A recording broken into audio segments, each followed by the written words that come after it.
अस्सलाम वालेकुम व्यूवर्स। आज की वीडियो में हम इफ़ फंक्शन का यूज़ करना सीखेंगे एमएस एक्सेल में कि इफ़ फार्मूला को कहाँ पे यूज़ करेंगे और किस तरह से यूज़ करेंगे। तो सबसे पहले हम यहाँ पे कुछ भी रैंडम वैल्यूज़ ले लेते हैं। यहाँ पे हम लिखेंगे सीरियल नंबर, देन हम लिखेंगे मार्क्स। उसके बाद हम यहाँ पे कैटेगरी लिख लेते हैं पास या फेल की। यहाँ पे हम इसको सेलेक्ट करेंगे और इसका फ़ॉन्ट साइज़ हम 12 करेंगे या 14 कर लेते हैं, बोल्ड करेंगे और यहाँ से जाके इसको हम ब्लैक शेडिंग देंगे और टेक्स्ट कलर जो है वो हम वाइट कर लेते हैं इस तरह से। यहाँ पे कर्सर रखेंगे और इन सेल की जो विड्थ है उसको ज़्यादा करेंगे। इनको एक एक सेल में प्रॉपर्ली हम एडजस्ट करेंगे या सेट कर देंगे, ठीक है, इस तरह से। तो यहाँ पे हम स्टूडेंट नेम लिख लेते हैं, हम कोई भी नेम ले लेते हैं।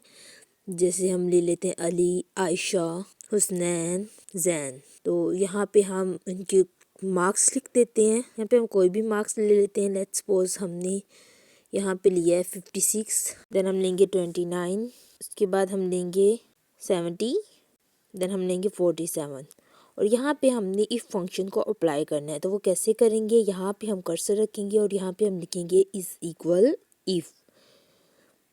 इफ़ लिखने के बाद हम यहाँ पे ब्रैकेट स्टार्ट करेंगे और इस सेल को सिलेक्ट करेंगे जहाँ पे हमने मार्क्स लिखे हैं। अगर ये लेस देन 50 है तो हमारे पास आएगा फेल, और अगर मोर देन 50 है तो पास आएगा। तो यहाँ पे हमने लेस देन 50 लिखे है। जो कंडीशन हमने लगाई है वो 50 की है कि अगर आपके मार्क्स 50 से कम हुए तो फेल आएगा। देन कोमा करेंगे, देन सेमीकोलन लगा के पास करेंगे।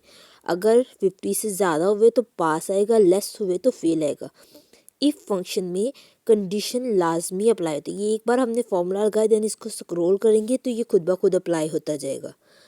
इसके बाद हम इसको सेलेक्ट करेंगे, इसको हम यहाँ से ऑल बॉर्डर कर लेते हैं और इसके बाद हम इसको सेंटर अलाइन कर देते हैं इस तरह से। तो ये एक सिंपल था मेथड था इफ़ फंक्शन को हम कैसे और किस तरह से अप्लाई करेंगे। इफ़ फंक्शन के साथ कंडीशन मस्ट होती है, ये बात लाजमी याद रखनी है, और वो कंडीशन क्या होगी ये आप पे डिपेंड करता है। उसके बाद हम एक और एग्जांपल लेंगे और हम यहाँ पे 3 एग्जांपल्स लेंगे ताकि आपको अच्छे से इफ़ फंक्शन का समझ आ जाए कि हम इसको यूज़ कैसे करेंगे। यहाँ पे हमने अकाउंट नंबर लिया है, account number 1 and then account number 2, ठीक है। और इसके बाद हम यहाँ पे लिखेंगे स्टेटस, ठीक है। अकाउंट नंबर लिखने के बाद हमने स्टेटस लिखना है और उसके बाद हम यहाँ पे सेल को एडजस्ट करेंगे सेल की विड्थ के हिसाब से।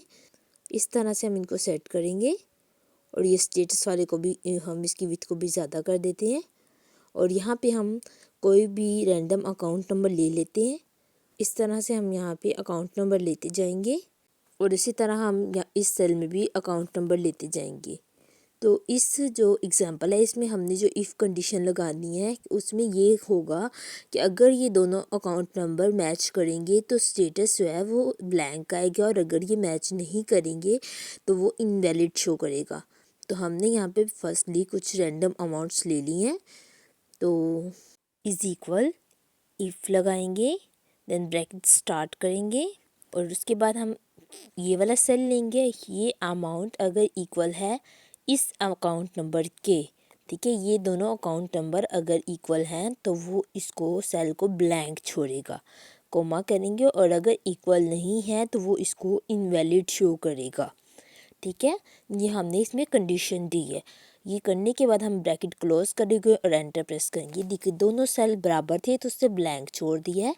इसको यहाँ से हम नीचे ड्रैग करेंगे तो ये फॉर्मूला खुद ब खुद अप्लाई होगा। तो ये जो सेल इक्वल नहीं है, जो अमाउंट्स इक्वल नहीं है उसको उसने इनवैलिड शो किया और जो इक्वल है उसको उसने ब्लैंक छोड़ दिया है, ठीक है। इसको टेबल को सिलेक्ट करेंगे और यहाँ से जाके इसको ऑल बॉर्डर अप्लाई कर देंगे इस तरह से।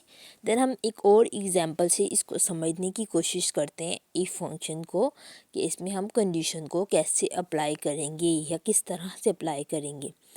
तो उसके लिए हम यहाँ पे कोई भी हम वोटर नेम ले लेते हैं जस्ट फॉर द एग्ज़ाम्पल, और यहाँ पे हम एज ले लेते हैं वोटर की, और उसके बाद हम एलिजिबल या नॉट एलिजिबल हम करेंगे, ठीक है।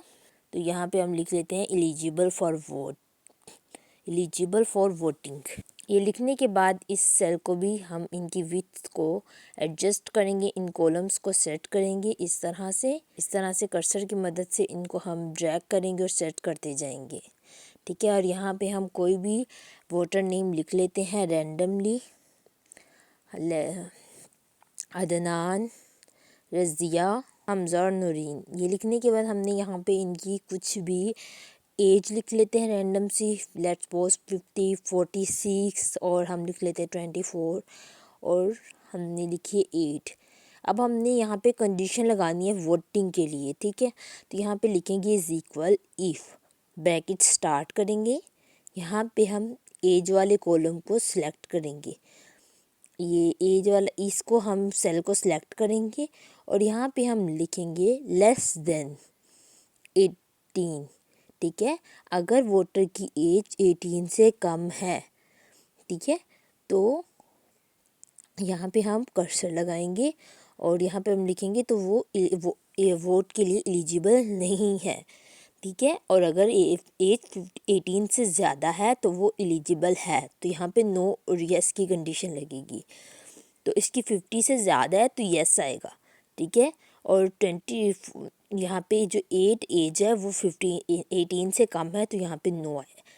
तो यहाँ पे भी हम इसको ऑल बॉर्डर अप्लाई कर देंगे और सेंटर अलाइन कर देंगे। उम्मीद है कि आपको आज की वीडियो से अच्छे से समझ में आ गया होगा कि इफ फंक्शन को कैसे यूज़ करते हैं, उसमें कंडीशन अप्लाई करते हैं और इस कंडीशन को कैसे अप्लाई करते हैं।